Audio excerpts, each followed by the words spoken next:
Plumstead itself is, in a sense, a bit of a nothingy place. We feel very much in between of lots of different areas. It's very typical of a London suburb. It's got such a mixture of ages, it's got such a mixture of cultures. I think there are over 30 countries represented here, and that I find very lovely. So the first neighbour night we did was actually just before Christmas. So we cancelled an evening service in the build up to Christmas and encouraged people to invite their neighbours round, mulled wine, mince pies, and just to get out there and get to know people. There were loads of us in here just sort of chatting, getting to know new people and welcoming people in. As a church, we're committed to the spread of the gospel, and we want that to happen where it's not happening currently. Abbeywood is a changing community. Typically, it would have been very working class, perhaps a little bit rough. We wanted to see a faithful gospel witness in that local community. It's different demographics to here, so it needs people to go and reach out in a relevant way to them.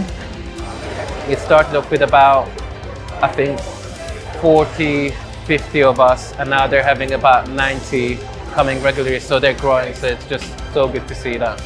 As a remaining home church, you know, where they're praying for them, sharing with them, but I think it's also important to remember that we're part of that planting process. Longer term, our goal is, well, what's next? But whether it is going out with another church plant, or whether it is multiplying our services back here, that's what we're thinking through and praying through.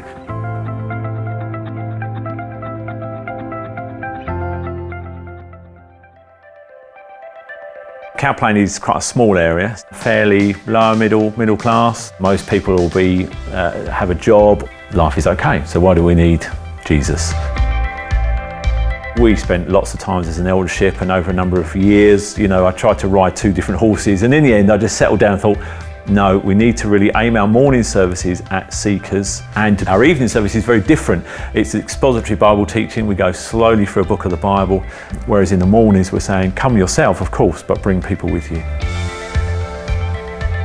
And the Sunday morning services are so accessible for people, and the teaching that we get is accessible for anyone, and that's great.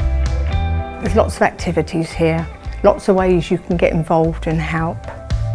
I run the coffee shop on the Tuesday. We get lots of non-Christian people there, and it's a real opportunity to just show them Christian love. So for us, we are a Tuesday night group as well. We've got a small group for the young people. Yeah, we do that on Tuesday evening, don't we? One of the really exciting things for us that we set up a number of years ago as pastors was a joint yearly worship service. And that's really encouraging because we are the larger church in the area, but we want to encourage some of the smaller churches. And just to have, you know, the place packed out with people from different churches, really exciting. From a local level, we connect with local pastors. We host lots of events for the FIEC, like joint worship events and pastors' fraternals and seminars and all that. And we love doing that. It means that we're just not on our own beavering away, that we're part of something bigger and a national network of that. And that's just really exciting just to see what God is doing in different parts of the country, really.